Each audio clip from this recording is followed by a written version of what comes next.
Hello दोस्तों, स्वागत है आप सभी का हमारे online channel Aaradhya RAS academy में। दोस्तों, राजस्थान में आयोजित राजस्थान पटवारी और आरएएस प्री भर्ती परीक्षा 2021 के नवीनतम पाठ्यक्रम के अनुसार दोस्तों पॉलिटिकल साइंस यानी कि भारतीय संविधान के जो जो टॉपिक सिलेबस में दे रखे हैं उन सभी टॉपिकों के अपन टॉप अति महत्वपूर्ण प्रश्न है वो पढ़ते हुए आ रहे हैं। आज अपनी चौथी नंबर की क्लास है और टॉपिक का नाम है प्रस्तावना। और प्रस्तावना से संबंधित आज अपन 60 प्रश्न पढ़ेंगे जो विभिन्न परीक्षाओं में बार बार पूछे जाते हैं। अगर आप ये टॉपिक देख लिया तो दोस्तों आपको दोबारा प्रस्तावना पढ़ने की जरूरत है वो बिल्कुल भी नहीं पड़ेगी।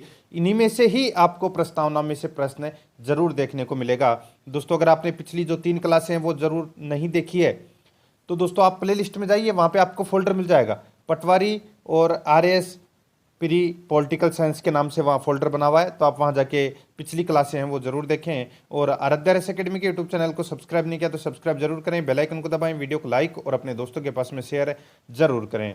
तो चलिए दोस्तों शुरू करते हैं आज की अपनी क्लास। पहला प्रश्न है, भारतीय संविधान के किस भाग को उसकी आत्मा की आख्या प्रदान की गई है? आख्या मतलब संज्ञा होता है।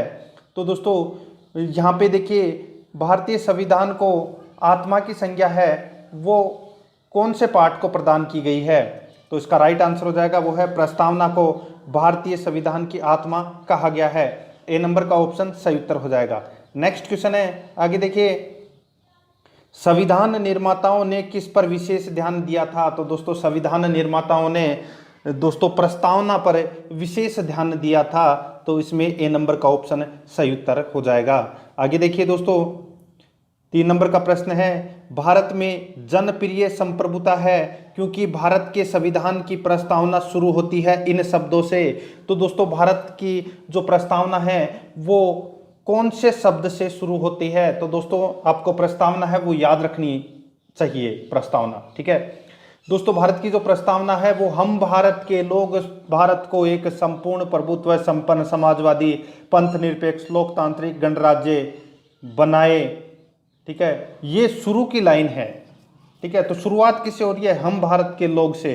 तो इस प्रश्न का राइट आंसर हो जाएगा डी नंबर का ऑप्शन बिल्कुल सही उत्तर हो जाएगा, हम भारत के लोग। नेक्स्ट है, आगे देखिए, 4 नंबर का प्रश्न है, भारत को गणतंत्र क्यों कहा जाता है? तो भारत को गणतंत्र क्यों कहा जाता है? क्योंकि दोस्तों यहाँ राज्य का प्रमुख निर्धारित अवधि के लिए होता है, ठीक है। जैसे कोई राजा महाराजा वो नहीं है कि जब भाई वंशानुगत होता है कि भाई वो उसके बाद में वो बनेगा, उसकी कोई अवधि नहीं होती थी राजा महाराजाओं की। तो यहाँ पर क्या है कि गणतंत्र का मतलब होता है यहाँ राज्य का प्रमुख निर्धारित अवधि के लिए निर्वाचित होता है, ठीक है। डी नंबर का ऑप्शन राइट आंसर हो जाएगा। इसका मतलब क्या होता है? गणराज्य।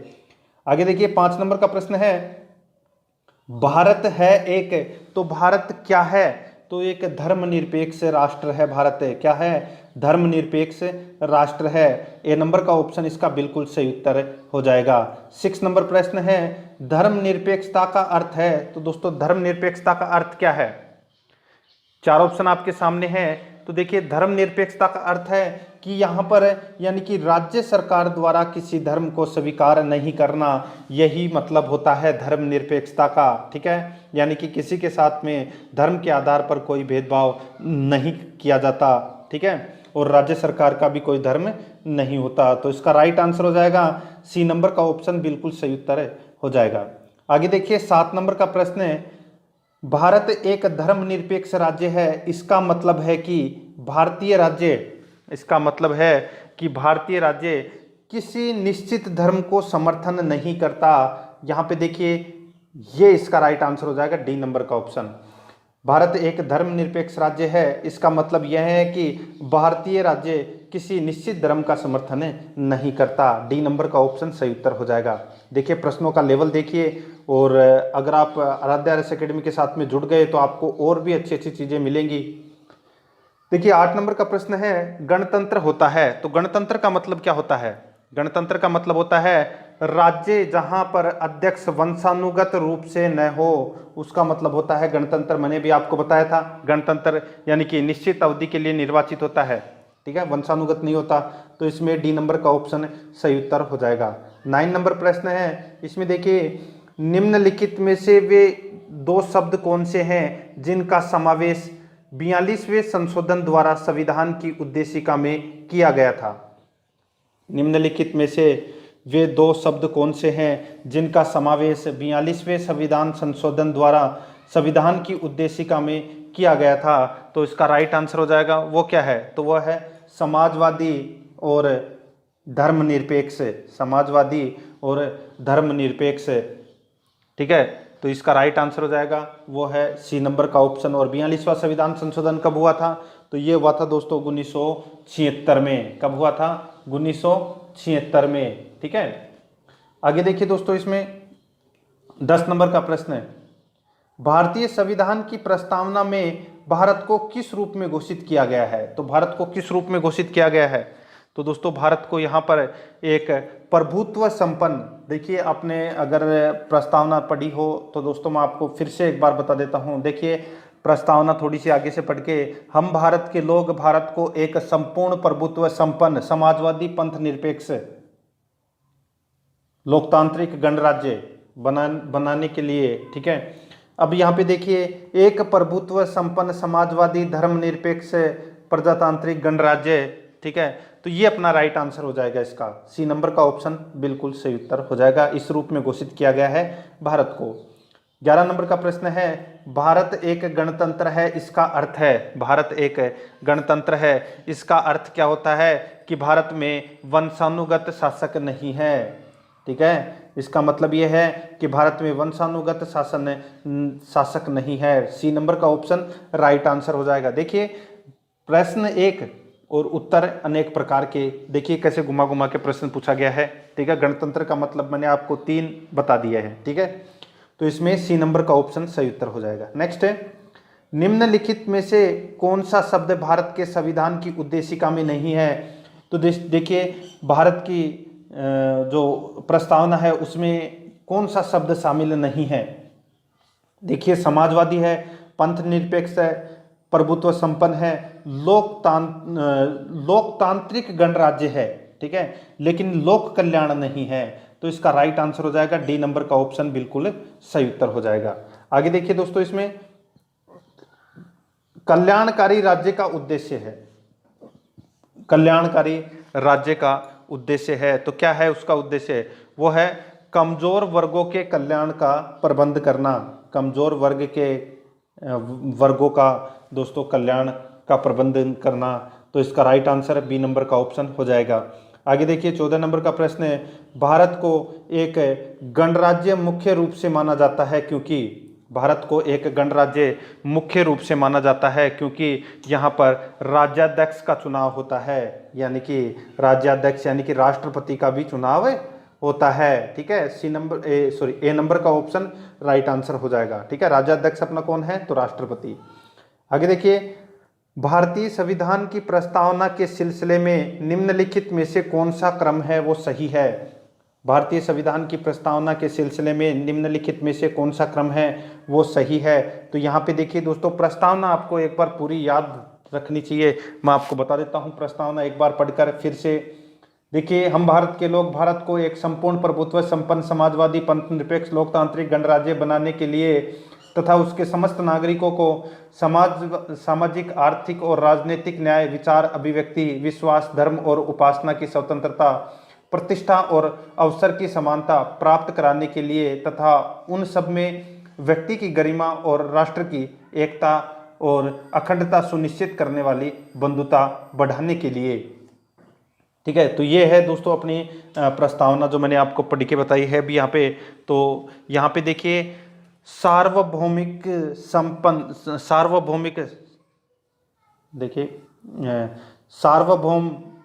सत्ता संपन्न समाजवादी धर्मनिरपेक्ष जनवादी गणतंत्र, ठीक है। तो ये अपना राइट आंसर हो जाएगा इसका। डी नंबर का ऑप्शन बिल्कुल सही उत्तर हो जाएगा। यहाँ पे देखिए जो प्रश्न है, ये देखिए समाजवादी शब्द है, ये लास्ट में दे रखा है, इसमें तीसरे नंबर पे दे रखा है, ठीक है। ऐसे उल्टे सुल्टे करके भी पूछ सकता है, आपको पूरी लाइन याद होनी चाहिए दोस्तों, ठीक है। आगे देखिए, संविधान की प्रस्तावना में प्रयुक्त शब्द सेकुलर का अर्थ है। तो दोस्तों सेकुलर का अर्थ है वो क्या है?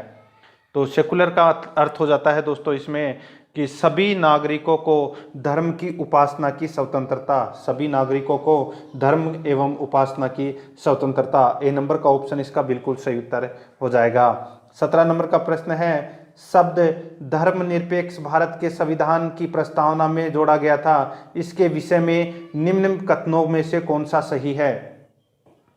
दोस्तों यहाँ पे शब्द दे रखा है धर्मनिरपेक्ष, जो धर्मनिरपेक्ष शब्द है ये प्रस्तावना में जोड़ा गया था, इससे संबंधित अपने को यहाँ पे 4 कथन दे रखे हैं, अपने को बताना है कि इनमें से कौन सा कथन है वो सत्य है। तो देखिए दोस्तों, यह वर्ष 1976 में जोड़ा गया था, बिल्कुल सही है। 42वें संविधान संशोधन हुआ था 1976 में, तब यह शब्द जोड़ा गया था धर्मनिरपेक्ष, बिल्कुल सही है। आगे देखिए दूसरा नंबर का, यह 44वें संविधान संशोधन द्वारा जोड़ा गया। तो दोस्तों मैंने अभी आपको बताया कि यह 42वें संविधान संशोधन द्वारा जोड़ा गया, तो 44वां तो इसमें गलत हो जाएगा। आगे देखिए, यह 42वें संविधान संशोधन में जोड़ा गया, तीसरा कथन है वो बिल्कुल सही है। चौथा देखिए, यह मूल प्रस्तावना में था, तो दोस्तों मूल प्रस्तावना में नहीं था, बाद में जोड़ा गया था इसको 42वें संविधान संशोधन के माध्यम से, तो इसमें दूसरा और चौथा है वो गलत है। 1 और 3 इसका बिल्कुल सही उत्तर राइट आंसर हो जाएगा, यानी कि बी नंबर का जो ऑप्शन है वो इसका बिल्कुल सही उत्तर हो जाएगा, 1 और 3। आगे देखिए, भारतीय संविधान की प्रस्तावना में लिखित हम भारत के लोग यानी कि we the people of India से क्या अर्थ निकलता है। तो दोस्तों इससे क्या अर्थ निकलता है ये अपने को इसमें बताना है, ठीक है। तो इसका राइट आंसर क्या हो जाएगा बताइए दोस्तों। 4 ऑप्शन मैं आपको दे रहा हूं यहाँ पे कि भारतीय संविधान की प्रस्तावना में लिखित हम भारत के लोग यानी कि we the people of India से क्या अर्थ निकलता है।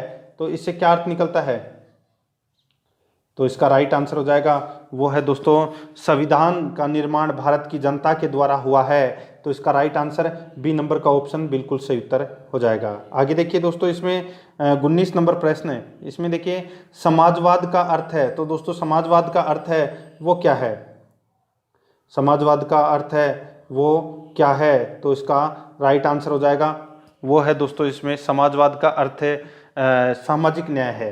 क्या है, सामाजिक न्याय। सी नंबर ऑप्शन सही उत्तर। नेक्स्ट है, भारतीय संविधान में समवर्ती सूची किसके संविधान से ली गई है। तो समवर्ती सूची दोस्तों ऑस्ट्रेलिया से ली गई है। कहाँ से ली गई है, ऑस्ट्रेलिया से समवर्ती सूची ली गई है, ठीक है। आगे देखिए 21 नंबर का प्रश्न है, इसमें देखिए भारतीय संविधान की आत्मा किसे कहा जाता है। तो दोस्तों प्रस्तावना को कहा जाता है भारतीय संविधान की आत्मा। ए नंबर ऑप्शन सही उत्तर हो जाएगा। आगे देखिए सेकंड नंबर प्रश्न है, यानी कि 22 नंबर प्रश्न है, भारत में लौकिक सार्वभौमिकता है, भारत में लौकिक सार्वभौमिकता है क्योंकि संविधान की प्रस्तावना आरंभ होती है। तो संविधान की प्रस्तावना आरंभ होती है कहाँ से, तो हम भारत के लोग शब्दों से।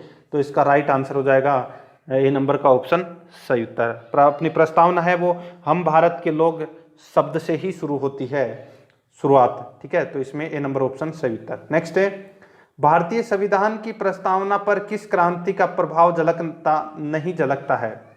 भारतीय संविधान की प्रस्तावना पर किस क्रांति का प्रभाव नहीं झलकता है। तो दोस्तों ये है, इसमें चीन की क्रांति का दोस्तों इसमें प्रभाव नहीं झलकता है। बाकी फ्रांसीसी क्रांति, अमेरिकी क्रांति और बोल्शेविक क्रांति का इसमें प्रभाव झलकता है। तो डी नंबर का ऑप्शन राइट आंसर हो जाएगा। आगे देखिए 24 नंबर प्रश्न है, मूल भारतीय संविधान के अनुसार भारत एक है। तो भारत एक क्या है, तो दोस्तों प्रभुत्व संपन्न लोकतांत्रिक गणराज्य है। क्या है, प्रभुत्व संपन्न लोकतंत्रात्मक गणराज्य है, ठीक है। तो इसका राइट आंसर हो जाएगा ए नंबर का ऑप्शन बिल्कुल सही उत्तर हो जाएगा। आगे देखिए 25 नंबर प्रश्न है, संविधान के अंतर्गत भारतीय लोकतंत्र के आदर्शों को हम कहाँ देख सकते हैं। तो दोस्तों कहाँ पर देख सकते हैं, तो ये देख सकते हैं दोस्तों प्रस्तावना में। किस में देख सकते हैं, प्रस्तावना में देख सकते हैं संविधान के अंतर्गत भारतीय लोकतंत्र के आदर्शों को, ठीक है। बी नंबर ऑप्शन सही उत्तर। आगे देखिए 42वें संविधान संशोधन अधिनियम 1976 द्वारा प्रस्तावना में किस शब्द को नहीं जोड़ा गया। तो दोस्तों कौन से शब्द को नहीं जोड़ा गया, तो यहाँ पे देखिए धर्मनिरपेक्ष, समाजवादी, एकता एवं अखंडता। तो इसमें दोस्तों यहाँ पे जो गुट निरपेक्षता है इस शब्द को नहीं जोड़ा गया था इसमें, ठीक है। तो इसका राइट आंसर सी नंबर का ऑप्शन बिल्कुल सही उत्तर हो जाएगा। 3 शब्द जोड़े गए थे, ठीक है। आगे देखिए, भारतीय संविधान की प्रस्तावना के बारे में कौन सा कथन सही है? तो कौन सा कथन है वो दोस्तों इसमें सही है वो अपने को बताना है। तो देखिए, समाजवादी धर्मनिरपेक्ष शब्द 1950 में लागू संविधान के अंग थे, गलत है। देखिए, जो उक्त शब्द 1976 के द्वारा जोड़े गए थे, तो दोस्तों ये इसमें कथन सही है। ठीक है, जो समाजवादी धर्मनिरपेक्ष शब्द है ये 1976 में जोड़े गए थे। ठीक है, तो एकमात्र इसमें बी नंबर का ऑप्शन ही है वो इसमें सही है, बाकी इसमें गलत है। ठीक है, यहाँ पे उक्त शब्द का मतलब ये ऊपर वाला हो गया समाजवादी और धर्मनिरपेक्ष। ठीक है, शॉर्ट में कर दिया इसको, तो बी नंबर ऑप्शन सही उत्तर हो जाएगा इसका। आगे देखिए, 28 नंबर प्रश्न है, भारतीय संविधान ने किस प्रकार के लोकतंत्र को अपनाया है? तो भारतीय संविधान ने किस प्रकार के लोकतंत्र को अपनाया है? तो दोस्तों वो है लोकतांत्रिक गणतंत्र को अपनाया है, लोकतांत्रिक गणतंत्र को अपनाया है। डी नंबर का ऑप्शन इसका राइट आंसर हो जाएगा। नेक्स्ट है, भारतीय संविधान की प्रस्तावना में वर्णित लोकतंत्र को किस रूप में स्वीकारा गया है?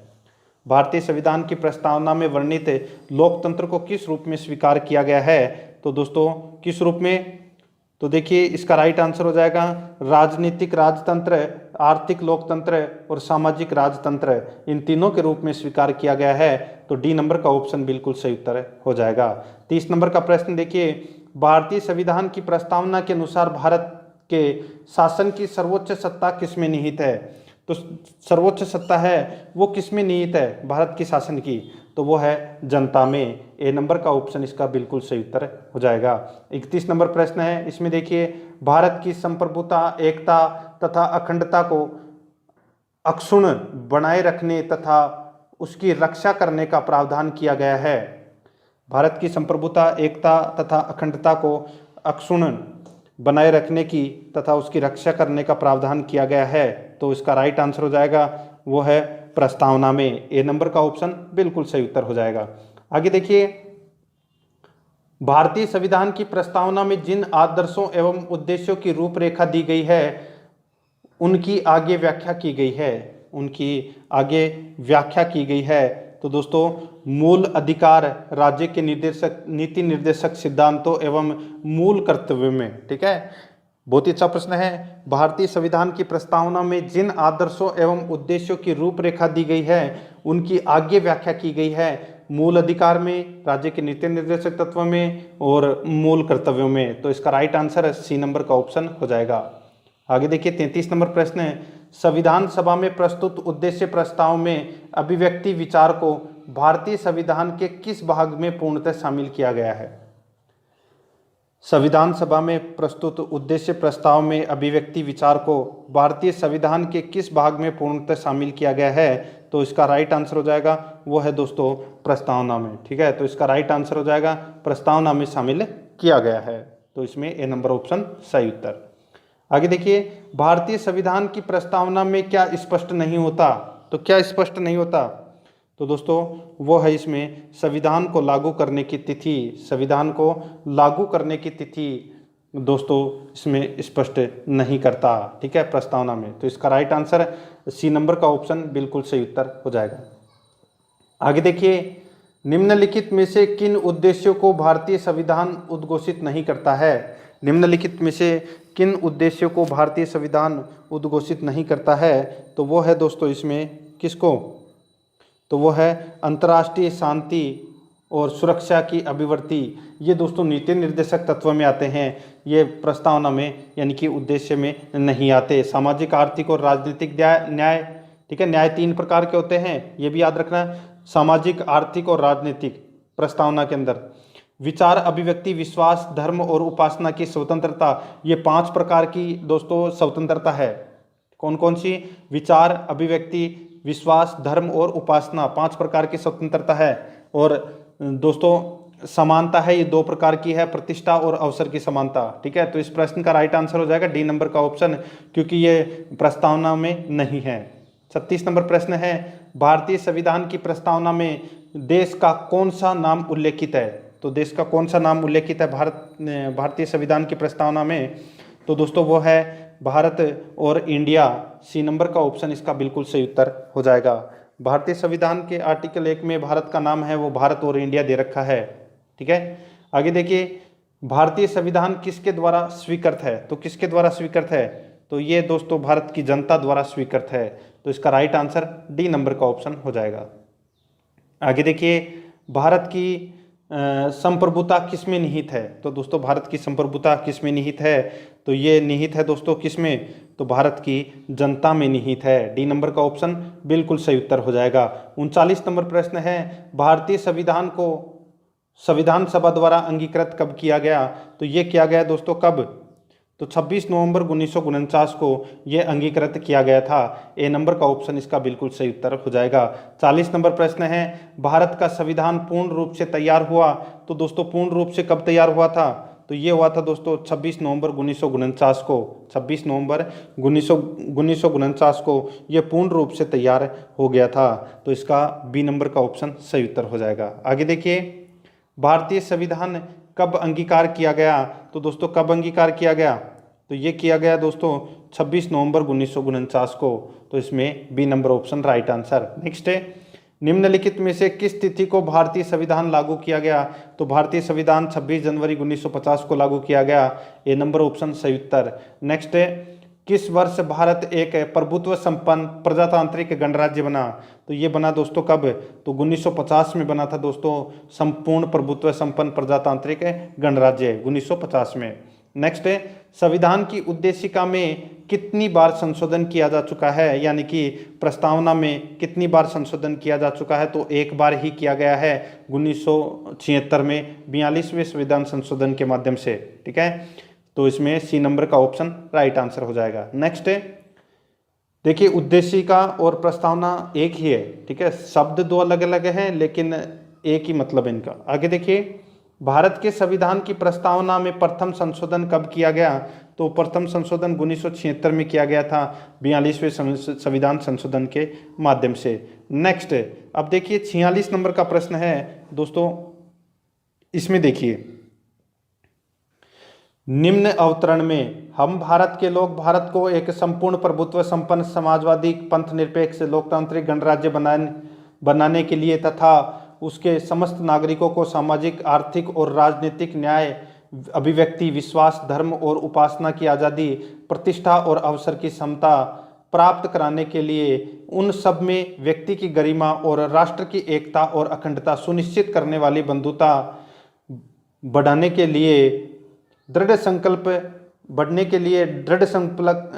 संकल्प होकर अपनी इस संविधान सभा में आज एतद, यहाँ पे खालिस्तान भरना है। ठीक है, एतद इस संविधान को अंगीकृत, अधिनियमित और आत्मसमर्पित करते हैं। तो यहाँ पे जो खालिस्तान है इसमें कौन सी डेट आएगी ये अपने को बताना है। तो वो है 26 नवंबर 1949 आएगी इसमें। यानी कि भारत की प्रस्तावना को कब स्वीकार किया गया था? तो 26 नवंबर 1949 को। ठीक है, याद रखना। आगे देखिए, संविधान की प्रस्तावना सभी भारतीय नागरिकों को निम्न में से कौन सा एक उपलब्ध कराने के लिए वादा नहीं करती? तो यहाँ पे देखिए, विचार की स्वतंत्रता, न्यायिक और सामाजिक है। ठीक है, तो ये तीन तो उपलब्ध करा सकती है लेकिन पूंजी की समानता है ये उपलब्ध कराने का वादा नहीं करता। ठीक है, ये प्रस्तावना। ठीक है, पूंजी की समानता वाला, तब तो ऐसे हो जाएगा कि भाई हाँ सबकी पूंजी बराबर होनी चाहिए। ठीक है, ऐसा नहीं होता। ठीक है, आगे देखिए, 26 नवंबर 1949 को अंगीकृत भारतीय संविधान की प्रस्तावना में शब्द सम्मिलित नहीं है। तो यहाँ पे प्रस्तावना में कौन सा शब्द है वो सम्मिलित नहीं है 26 नवंबर 1949 को। ठीक है, तो यहाँ पे देखिए दोस्तों, बहुत ही अच्छा प्रश्न है, कौन सा शब्द इसमें सम्मिलित नहीं है। अब देखिए बात हो रही है 26 नवंबर 1949 की। अब उसमें दोस्तों पंथ निरपेक्ष, समाजवादी और गण अखंडता, ये शब्द तो 1976 में जोड़े गए थे। ठीक है, प्रश्न देखिए दोस्तों, ये शब्द, तीनों शब्द, पहला, दूसरा और तीसरा, समाजवादी, पंथ निरपेक्ष और अखंडता शब्द है, ये 1976 में जोड़े गए थे। यहाँ पे अपने को पूछ रहा है 26 नवंबर 1949 को। तो यहाँ पे सिर्फ दोस्तों एक ही शब्द जोड़ा गया था, वो है गणराज्य। ठीक है, अपने को पूछा क्या है इसमें कि प्रस्तावना में शब्द सम्मिलित नहीं है, तो 1, 2, 3 है वो सम्मिलित नहीं थे उस समय, ठीक है, 1949 में। ए नंबर का ऑप्शन सही उत्तर। आगे देखिए, संविधान की उद्देशिका के संबंध में निम्न स्थानों पर विचार करिए और नीचे दिए गए कूट की सहायता से बताइए कि इनमें से कौन सा सही है। तो यहाँ पे देखिए दोस्तों, कौन सा कथन है वो इसमें सही है वो अपने को इसमें बताना है। देखिए, नेहरू द्वारा प्रस्तुत ऑब्जेक्टिव प्रस्ताव अंतर्गोत्वा उद्देशिका बना, बिल्कुल सही है दोस्तों। जो उद्देशिका प्रस्ताव है ये नेहरू जी लेके आए थे। आगे देखिए, इनकी प्रकृति न्याय योग्य नहीं है, तो ये भी बिल्कुल सही है। इनका संशोधन नहीं किया जा सकता, तो दोस्तों संशोधन किया जा सकता है, जैसे 42वां संविधान संशोधन में किया गया था। तो तीसरा इसमें गलत हो जाएगा, बाकी के इसमें 2 तो सही है। चौथा देखिए, संविधान के विशिष्ट प्रावधानों को यह रद्द नहीं कर सकता, ये दोस्तों इसमें सही है बिल्कुल, ठीक है। तो इसमें तीसरा नंबर का गलत था, बाकी 1, 2 और 4 तो इसमें सही है ही, तो इसमें बी नंबर का ऑप्शन बिल्कुल सही उत्तर हो जाएगा। आगे देखिए, 50 नंबर प्रश्न है, भारतीय संविधान की उद्देशिका में परिवर्तन किस संशोधन अधिनियम में किए गए थे? भारतीय संविधान की उद्देशिका में परिवर्तन किस संशोधन अधिनियम में किए गए थे? तो वो है 42वां संविधान संशोधन 1976 में। सी नंबर का ऑप्शन राइट आंसर। नेक्स्ट है, प्रस्तावना का वह प्रावधान जो सभी वयस्क नागरिकों को मतदान करने का अधिकार प्रदान करता है कहलाता है, तो वो क्या कहलाता है? तो दोस्तों मतदान करने का अधिकार है वो दोस्तों प्रजातंत्र कहलाता है, ठीक है। तो इसमें बी नंबर का ऑप्शन राइट आंसर। नेक्स्ट है, भारतीय संविधान के किस संशोधन द्वारा प्रस्तावना में 2 शब्द जोड़े गए थे? पंथ निरपेक्ष और धर्मनिरपेक्ष, समाजवादी और धर्मनिरपेक्ष। तो इसका राइट आंसर हो जाएगा वो है 42वें संविधान संशोधन, बी नंबर का ऑप्शन सही उत्तर। नेक्स्ट है, भारतीय संविधान लागू हुआ तो 26 जनवरी 1950 को लागू हुआ। आगे देखिए दोस्तों, 42वें संविधान संशोधन द्वारा प्रस्तावना में निम्नलिखित में से कौन सा शब्द जोड़ा गया? तो कौन सा शब्द जोड़ा गया इसमें? तो इसका राइट आंसर हो जाएगा वो है समाजवाद शब्द जोड़ा गया था, ठीक है, इनमें से सी नंबर ऑप्शन सही उत्तर। नेक्स्ट है, भारतीय संविधान के किस भाग में स्पष्ट रूप से घोषणा की गई है कि भारत एक धर्मनिरपेक्ष राज्य है? तो दोस्तों ये संविधान की प्रस्तावना में ये कहा गया है कि भारत एक धर्मनिरपेक्ष राज्य है, बी नंबर ऑप्शन सही उत्तर हो जाएगा। नेक्स्ट है, भारतीय संविधान की यानी कि संविधान की प्रस्तावना में भारत को कहा गया है, क्या कहा गया है? तो दोस्तों वो है सर्वसत्ताधारी समाजवादी धर्मनिरपेक्ष लोकतांत्रिक गणराज्य। तो इसमें डी नंबर का ऑप्शन राइट आंसर हो जाएगा, ठीक है। आगे देखिए, भारतीय संविधान का प्राधिकार स्रोत कौन सा है? तो प्राधिकार स्रोत कौन सा है?